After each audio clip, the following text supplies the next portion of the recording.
Hello everyone, my name is Mystic. Now, if you watch my channel trailer, you've been expecting this video.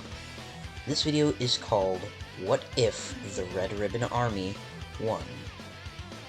Now, a lot of What If channels I see don't seem to cover the events of Dragon Ball, usually skipping over it if the scenario changes the characters, such as what if Broly landed on Earth, or they just simply skip over the events saying nothing changed, such as stories like, what if Goku had access to Ultra Instinct at Earth? And while yes, those stories are still extremely interesting and very well made, I'll put a link in the description to both the videos I am talking about, but I do believe that Dragon Ball's events can be changed with subtle changes in the timeline. And no, not simple things like what if X won, like this scenario will be. Some drastic changes can be made if certain decisions by certain characters are also made, which we'll be seeing in newer videos. So, let's start off this scenario, shall we? Now, readers of the original Dragon Ball manga might be asking, when exactly are you placing this story? The Red Ribbon Army could have won multiple times during the arc. For example, during the initial assault on Muscle Tower, General Blue's attack on Goku, he definitely could have killed him, since General Blue was stronger than him, and his telekinesis would have been an issue. Cal Pai Pai's attack on Goku definitely could have killed him.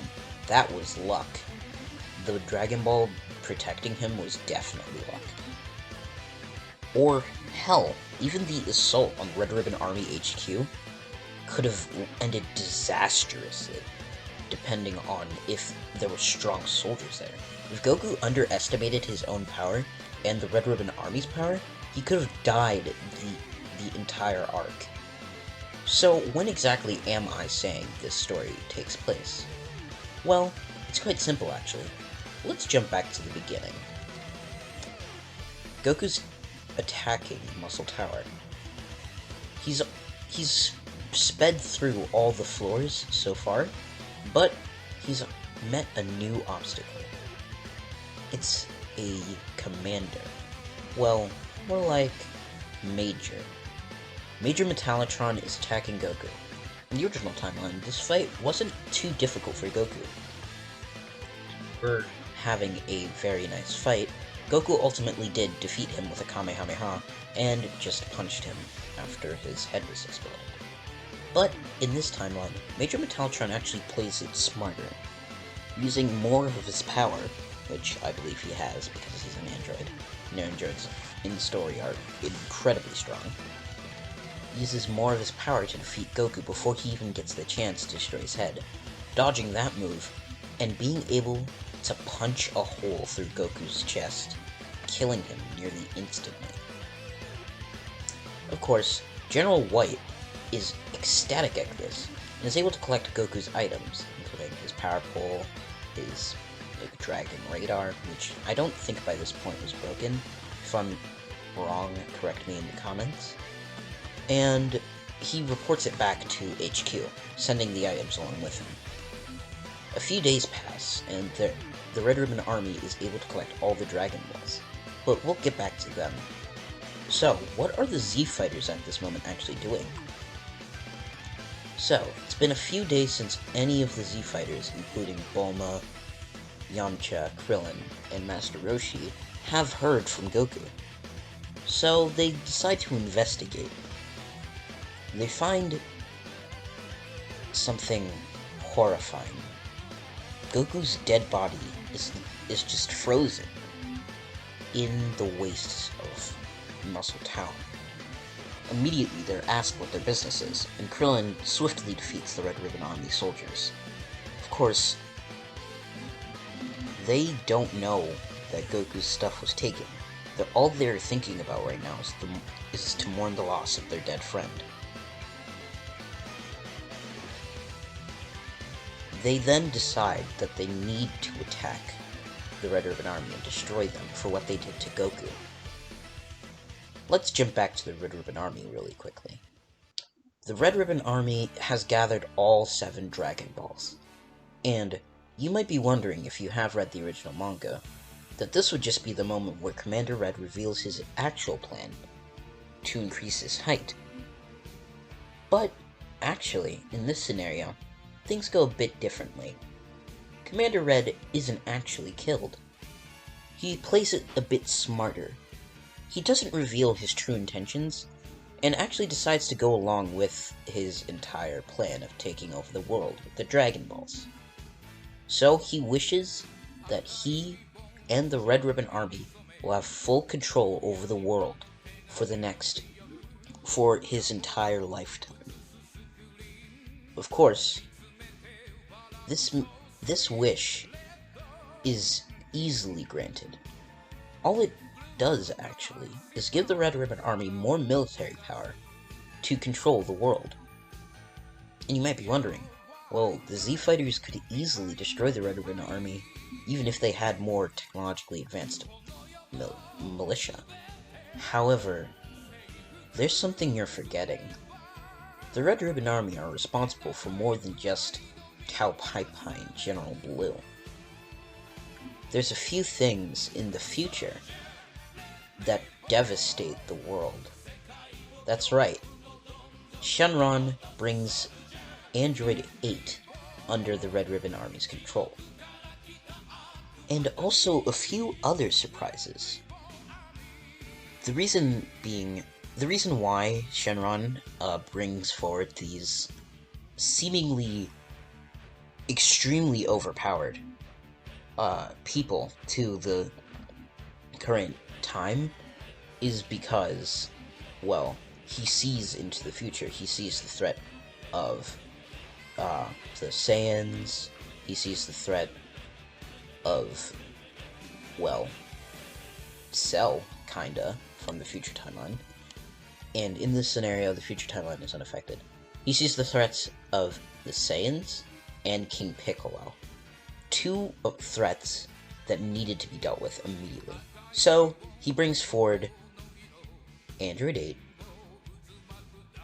a large sum of money to keep General Tao Pai Pai under the Red Ribbon Army's thumb for the entirety of their rule, and 3 other secrets that should not be activated unless under dire circumstances, which will be explored in future episodes.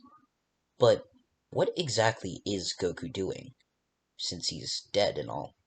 Well, since Goku technically never met Kami in this universe, he doesn't actually go to King Kai's planet immediately. He actually just chills in heaven. So for now, Goku's just in heaven, not doing much. He does meet a few people from his past, though, meeting Grandpa Gohan, and eventually, he stumbles across a strange woman with a tail like him. This woman turns out to be his mother, Gine. They occasionally spar with Grandpa Gohan every once in a while in heaven, and actually do get stronger from this. Gine being overwhelmingly strong to Goku, and Grandpa Gohan being able to teach more techniques. Now you may be wondering, what are the Z Fighters doing to stop the Red Ribbon Army? Well, they've actually started a freedom fighter force. The Z Fighters are attempting to take back the Dragon Balls, which the Red Ribbon Army have monopolized by creating a system where whenever they use the Dragon Balls, they can just grab the Dragon Balls directly out of the sky, much like Goku did in the Fortune Teller Baba arc later in the story. So, one day, Master Roshi remembers his training with Korin, and remembers hearing of a god above Korin's tower, and says that they need to reach them, and use the power pole to reach there. Of course, they don't have the power pole, as all of Goku's belongings were taken back to Red Ribbon Army HQ after his death. So, they have to assault Red Ribbon Army HQ. But they definitely can't destroy it, they're not powerful enough. So they decide to do a raid where they quickly get in and out. Master Roshi, Krillin, and Yamcha are the ones who attend. They quickly assault the base, heading through the hallways and noticing that a lot of the guards there actually aren't as strong as they seem to be. That is until two threats appear in the hallway: General Tao Pai Pai and Android 8. Now you may be wondering, how strong exactly is Android 8? Well, I'd put Android 8 at around, well, Saiyan Saga level in his strength. Even back then, he was overwhelmingly strong in the original story, but he just didn't show his power because he's, well, kind-hearted. But in this story, he's completely been taken over by the Red Ribbon Army and uses all of his strength. Of course, they can't fight Android 8 because he's simply too strong. So they try to run past him. Someone has to stay back and distract them. At first, Krillin volunteers, but Yamcha actually kicks Krillin to Master Roshi and starts fighting off both Tao Pai Pai and Android 8 at the same time. Of course, he can't last long while doing this, so Krillin and Master Roshi quickly enter the storage room and get Goku's power pole and leave. Yamcha, of course, sadly dies during this battle, but he dies a hero. He goes to heaven just like Goku, despite his past sins as a bandit or thief, and starts to train with him there, alongside Gine, Grandpa Gohan, everyone. And now, Master Roshi, Krillin, and even Chi-Chi in this, who's by now joined the Freedom Fighters alongside Ox King, are now on Kami's lookout. And they want to begin training. So I think that's going to be enough for this video. What do you think, what do you guys think will happen in the next part? Well, I actually do have plans for this series and actually some other series going forward. I do have a special surprise I actually commissioned art for, so be sure to look out for that in the future.